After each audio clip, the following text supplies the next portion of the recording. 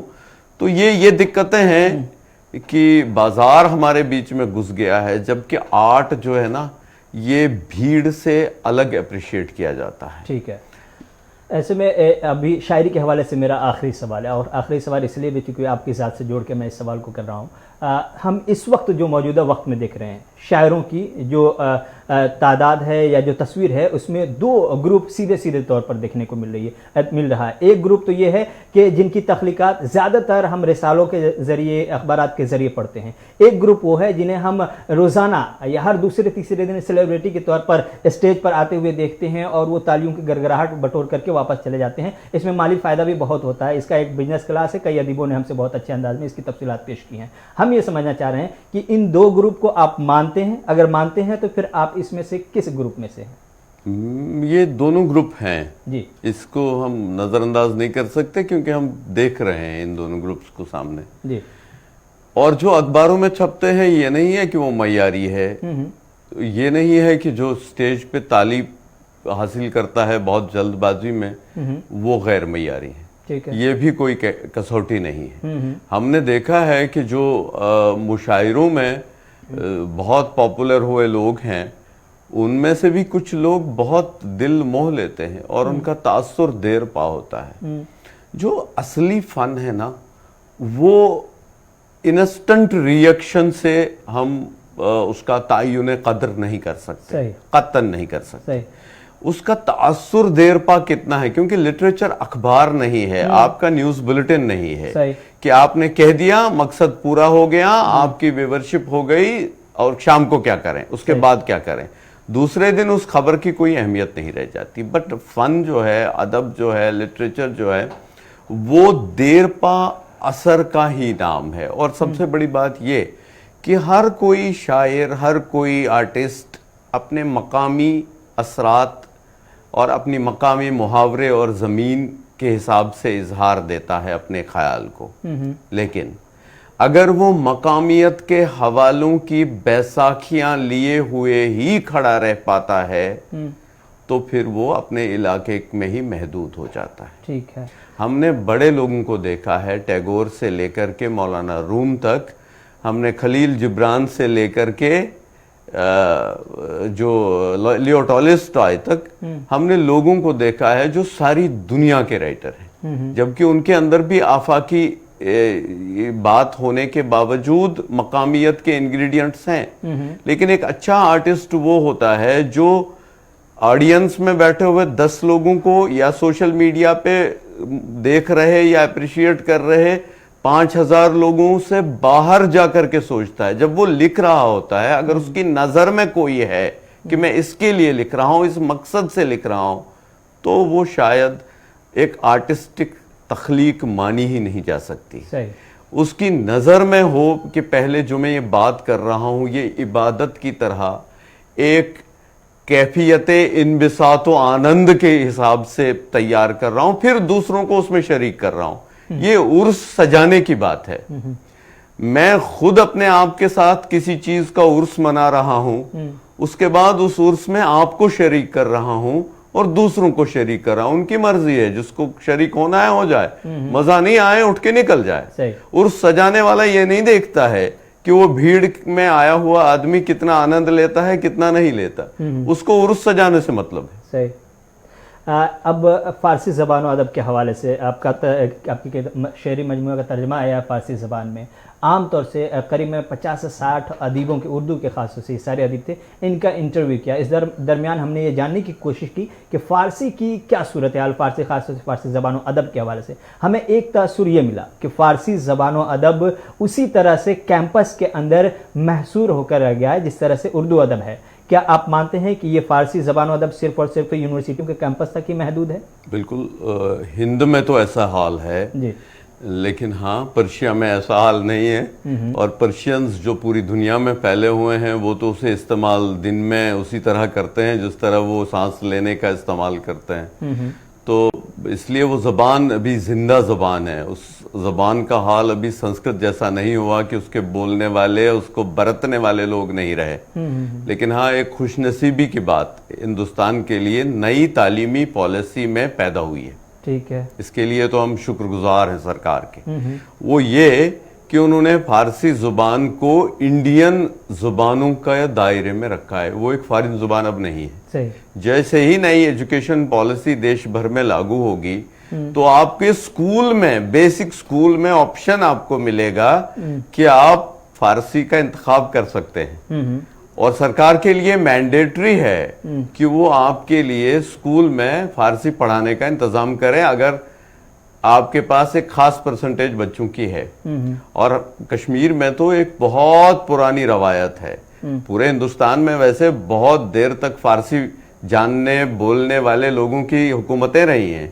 اور کشمیر میں تو 600 سال تک لگ بھگ فارسی کا جو دبدبہ رہا ہے، سرکاری زبان رہی اور عام لوگوں کی زبان رہی، ادب کی زبان رہی اور بڑے مکالموں کی زبان رہی، علم و ادب کے اظہار کی زبان رہی. تو مجھے لگتا ہے کہ کشمیر جیسی جگہ پر بہت سارے لوگ جو ہیں اس کو آپٹ کریں گے نئی ایجوکیشن پالیسی سے. انڈیا میں بھی ٹھیک ہے، جب یہ عام لوگوں کے ساتھ جڑ جائے گی تو پھر یہ روزگار کے ساتھ بھی جڑ جائے گی. اور جب اس طرح کے چیزیں جو ہیں کسی بھی زبان کے ساتھ منسلک ہو جاتی ہیں تو وہ زبان آگے بڑھ جاتی ہے. جیسے انگریزی آپ پڑھیں گے تو آپ کو بہتر نوکری ملے گی. آپ انگریزی پڑھیں گے تو آپ کے روزگار کمانے کے چانسز ورلڈ اوور زیادہ ہو جائیں گے. تو اس لیے آپ انگریزی پڑھتے ہیں نا. تو جب روزگار اور اس طرح کی جو کیریئرز ہیں آپ کی زبانوں کے ساتھ جڑ جاتے ہیں تو اس کے بڑا ہونے کے، اس کے ترویج پانے کے امکانات اور زیادہ روشن ہو جاتے ہیں. اردو زبان و ادب کی طرف آنا چاہوں گا چونکہ اردو زبان و ادب میں روزگار کی بڑے پیمانے پر کمی ہے، دوسری زبانوں میں بھی ہے، لیکن اردو کو لے کر کے خاص طور سے اس لیے بھی جاننے کی کوشش کر رہے ہیں کیونکہ جموں کشمیر میں ایک بڑی آبادی ہے جو اردو زبان بولتی ہے، پڑھتی ہے، لکھتی ہے. اور ہندوستان کے اگر منظرنامے کو دیکھیں تو ہندوستان میں بھی ابھی بھی ایسی آبادی ہے جو اردو میں دلچسپی رکھتی ہے اور بڑی تعداد میں آپ PhD ہولڈر کو دیکھیں گے کہ وہ بے روزگار ہیں. اردو زبان و ادب کی ایک تو آپ موجودہ جو صورتحال ہے اس پر تبصرہ ضرور کیجیے اور یہ بھی بتائیے کیا اردو کے ساتھ ساتھ فارسی کے ساتھ ساتھ اردو کو بھی روزگار سے جوڑنے کی کوشش ہونی چاہیے تھی یا ہو جانی چاہیے تھی یا اب کرنے کی ضرورت؟ بالکل بالکل ضرورت ہی نہیں. اس میں جو نئی ایجوکیشنل پالیسی ہے اس میں تو ان چیزوں کے لیے امکانات بہت زیادہ روشن ہیں. اس لیے میں نا امیدی کی بات کبھی نہیں کر سکتا. اب ہاں لیکن نا امیدی ہمارے کردار میں ہے، ہمارے جو سلوک میں ہے زبانوں کے لیے. آپ دیکھیے کہ آپ کسی بھی پرشین نوئنگ آدمی سے بات کریے، آپ اسے انگریزی میں بات کریے کیونکہ آپ کو پرشین نہیں آتی، لیکن اس کا جواب پہلی جو اولین فرصت میں آئے گا وہ پرشین میں آئے گا.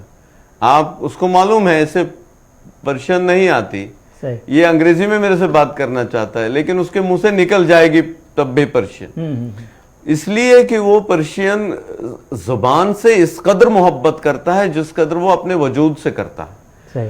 ہمیں خود اپنی زبانوں کے ساتھ اس طرح کا برتاؤ کرنے کی، آپ جموں کشمیر کی بات کر لیجئے نا، پہلی بار جموں کشمیر کی تاریخ میں کشمیری ڈوگری زبانوں کو سرکاری زبان کا درجہ حاصل ہوا. ٹھیک ہے، لیکن آپ مجھے بتائیے کتنے لوگوں نے سرکاری درخواستیں دفتروں میں، کتنے لوگوں نے کمیونیکیشن کے جواب کشمیری اور ڈوگری میں دیے؟ نہیں دیے ہوں گے. اور جہاں وہ لوگ دیں گے، مجھے یاد ہے کہ میں کچھ دن پہلے میرے پاس ایک دفتر کے آفیسر آئے تو انہوں نے مجھے کہا آپ کہاں ہیں، آپ کی مدد کی ضرورت ہے. تو سڑک پہ ایک جگہ ملاقات ہوئی، ہم ٹریول کر رہے تھے، گاڑی روکی وہ ایک درخواست لے کے آئے, کشمیری کسی کو میمو دیا تھا انہوں نے دفتر میں, اس نے کشمیری میں جواب دیا تھا. انہوں نے کہا ہم اسے نہ بھی نہیں کہہ سکتے کیونکہ یہ آپشنل لینگویج, اب کسی سے پڑھوانا ہے. تو اس طرح کی اگر رجحانات بڑھ جائیں ہمارے اپنے عام لوگوں کے, ہر چیز سرکار نہیں کر سکتی ہے, کرنا نا عام لوگوں نے نہیں ہے نا. ہم اپنے گھروں میں زبان کو برتنے کا سلیقہ سکھائیں بچوں کو, تو زبان تو آگے بڑھے گی, سرکار روک نہیں سکتی. اور نئی تعلیمی پالیسی میں تو سرکار نے امکانات کی ایک بڑی دنیا کھول کے رکھ دی. آپ نے جموں کشمیر کی نئی زبانوں کے حوالے, سرکاری زبانوں کے حوالے سے بات کی ہے. اب تک کے اس نئے فیصلے سے پہلے تک کے اردو والوں کے پاس ایک خاص بات یہ تھی کہ ایک ہی ریاست ایسی تھی جس کے پاس سرکاری زبان اردو تھی, کہنے کو. اچھا, وہی میں کہہ رہا ہوں کہ ہمارے نوجوان پیڑھی میں کتنے لوگ ہیں جو آج ہے نا, آج اردو بھی تو ہے, اردو ختم نہیں ہوئی نا, اس کے ساتھ کچھ زبانوں کو اور جوڑ دیا گیا. کیوں نہیں جوڑا جائے گا؟ میں دونوں زبانیں جانتا ہوں, دونوں زبانوں سے عشق کرتا ہوں, دونوں زبانوں میں لکھتا ہوں, اور دونوں زبانوں کو سیلیبریٹ کرنا میں اپنا افتخار سمجھتا ہوں. لیکن میں اپنی مادری زبان پر ایٹ دیٹ کاسٹ میں کسی دوسری زبان کو آگے بڑھاؤں اور اپنی مادری زبان چھوڑ دوں, تو یہ بھی کہاں کی ایمانداری ہے صاحب. تو میں یہ کہہ رہا ہوں کہ ہمارے پاس امکانات ہیں, اردو ابھی بھی ہے, کتنے لوگ استعمال کر رہے ہیں. جب لوگ استعمال کرنا شروع کریں گے, ہمارے ہر دفتر میں ایک ٹرانسلیشن سیل بنانا ضروری ہو جائے گا, تو کتنے روزگار کے وسیلے بڑھ جائیں گے. 5 زبانیں, ہماری ایک جگہ ہے جموں کشمیر جہاں پہ 5 زبانوں میں آپ سرکاری کام کاج کر سکتے ہیں. کرنا کن کو ہے؟ سرکاری افسر تو عادی ہو گیا ہے انگریزی میں کام کرنے کا, اس کو مجبور کرنا ہے عوام نے, پاپولیشن نے, لوکل پاپولیشن. اس کے پاس 5 زبانوں کی چوائس ہے, وہ کرے استعمال, اور مجبور ہے سرکار کہ وہ ہر دفتر میں ایک ٹرانسلیشن سیل کھول دے گی, اور کتنے روزگار کے موقع مل جائیں گے پڑھے لکھے لوگوں. ہم نے کئی جموں کشمیر کے ادیبوں سے جب یہ سوال پوچھا تو انہوں نے کہا کہ اردو کے ساتھ یہ ناانصافی ہوئی ہے, اردو کے ساتھ کہیں نہ کہیں یہ تو بیسکلی کیا دقت ہے. جس نے کہا کشمیری پہلی بار ساری تاریخ میں, کشمیری زبان کی تاریخ میں کبھی یہ زبان سرکاری زبان نہیں رہی, کبھی ڈوگری سرکاری زبان نہیں رہی. جب کشمیر کے راجہ حکومت کرتے تھے تب بھی نہیں تھی, تب بھی فارسی, سنسکرت اور کچھ اور زبانیں ہوتی تھی. پہلی بار کشمیری اور ڈوگری اس کا حصہ ہیں, اس سے اردو کو کیا ہو گیا؟ کچھ بھی نہیں. اچھا, ہم تو آج بھی بول رہے ہیں. آپ کا چینل اردو میں زیادہ سے زیادہ پروگرام کرتا ہے, میکسیمم پروگرام تو کرتا ہے, تو کتنا پاپولر ہے. صحیح, اردو ختم نہیں. میں نے کہا نا کہ ہم جتنے کشمیر کی ایک خاص روایت رہی ہے صاحب, وہ یہ کہ کشمیر ہمیشہ ملٹی لنگول اینٹیٹی رہا ہے, جبکہ میجر لینگویج کشمیری ہمیشہ رہی ہزاروں سال سے. کشمیر نے سنسکرت کے سب سے بڑے سکولر جو انڈیا میں ہیں, جن کو گلوبل لیول پہ سیلیبریٹ کیا جاتا ہے, اس کا 70 to 80% کشمیری سکولرز نے کیا ہے, اور ان کی مادری زبان کشمیری تھی. کشمیری بولتے ہوئے وہ سنسکرت میں بھی لکھ سکے, اور کشمیری کو بھی آگے بڑھا کر کے للدت کے معیار تک کی شاعری کے اس سٹیٹس تک پہنچا سکے. تو ہم تو فارسی میں غنی کشمیری کو پیدا کر رہے ہیں جو ایران میں پڑھایا جاتا ہے. تو ہم نے تو کبھی یہ تعصب دیکھا ہی نہیں ہے. جو اردو کا پروفیسر ہے وہ آ کر کے کہتے ہیں اردو کے ساتھ بڑی ناانصافی ہوئی. میں کہہ رہا ہوں یار, میں نے تو کبھی اردو کسی کلاس میں پڑھی نہیں ہے, میں نے اردو کے اتنے دیوان چھاپ دیے ہیں, میرے گھر میں اردو پڑھائی جاتی ہے, میرا بچہ فارسی جانتا ہے, اردو جانتا ہے, سنسکرت جانتا ہے, ہندی جانتا ہے, وہاں پہ کوئی پرابلم نہیں ہے. تو آپ لوگوں کے ذہن کی پرابلم یہ آپ کیوں بانٹ رہے ہو سیاستدانوں کی طرح؟ ادیبوں اور دانشوروں کا یہ کام ہے کہ وہ سرحدیں مٹائیں, ہم سرحدیں تیار کر رہے ہیں. ٹھیک ہے, ان سرحدوں کی بات کی, ہمارے پاس وقت کم ہے, لیکن 2 سوال ایسا ہے جس پہ مختصراً آپ کا جواب چاہیے ہی چاہیے. پہلا سوال تو یہ ہے کہ آپ کی نظر میں جموں کشمیر کے اندر جو اردو کے ادیب ہیں, کشمیری کے ادیب ہیں, ڈوگری کے ادیب ہیں, یا ان تینوں زبانوں کے جو پڑھنے لکھنے والے ہیں, ان کے سامنے کیا کچھ مسائل ہیں, کچھ ہیں آپ کی نظر میں ایسی دقتیں جس کو حل کرنے کی ضرورت ہے؟ ہاں, کچھ اچھی چیزیں ہو سکتی تھی جو نہیں ہوئی ہیں. ہمارے یہاں ایک ماحول پیدا نہیں کیا گیا ہے. سرکاری طور بھی کچھ کمیاں رہی ہیں, ہمارے ذاتی طور پر بھی کچھ کمیاں رہی ہیں. حالات نے اس پہ بہت بڑا اثر ڈالا ہوا ہے, کیونکہ 3 دہائیاں آپ کسی جگہ پر بد امنی کے جو حالات دیکھیں تو وہاں پر آپ سب کچھ ٹھیک ٹھاک ہو ایسی امید بھی نہیں کر سکتے. ہم امید کریں کہ اگلے دنوں میں ہمارے پاس ایک سازگار ماحول ہو، کیونکہ علم و ادب کی، دانش مندی کی، عقل و دانش کی، آگہی کی، فکر کی بات تب ہوگی نا جب آپ کے آس پاس ویسا ماحول ہو، جب زندگی جینے کی مصیبتیں آپ کے سامنے کھڑی ہوں تو یہ چیزیں تو سفر ہونی ہی ہونی. صحیح ہے.